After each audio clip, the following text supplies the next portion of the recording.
Welcome back to my YouTube channel Kashmiri Duora. আজি মই তোমালোকৰ বাবে লৈ আহিছো এটি ৰখাল পদ্য। পদ্যটোৰ নাম হৈছে ভেবেলাৰ ভোগ। ভেবেলা ওলাল মাঘী দুমাহিত শহুৰৰ ঘৰলৈ বুলি গুৰৰ টেকেলি কলৰ আখিটি ভাৰ কৰি ললে তুলি বাটকুৰি বাই আবেলি পৰত পালে শহুৰৰ ঘৰ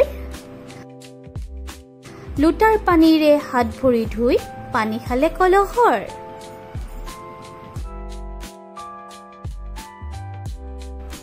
শহুৰ খাহুলৈ হেৱাতি চনাই বহে পিৰাখনি পাৰি ঘৰৰ খবৰ খেতিৰ ফসল কলে আটি গুৰি মাৰি আঠে বেঠে দিলে চিৰাদৈ এবাটি লগত জুলিয়া গুৰ সুঙা তিল ঘিলা ফেনি তেল পিঠা খাইছে নুতুলি মোৰ লাডু পৰমান টেকেলি মুঠিয়া টুপুলা হুতুলি পিঠা খান্দ কৰাই বিধে বিধে পায় হেৰাল মুখৰ কথা ভেবেলা বাপুৰ খাওঁতে খাওঁতে পেটত ধৰিলে টান একে কুবে গৈ টিঙনা ঘৰত সোমাই বসালে মান। Thank you.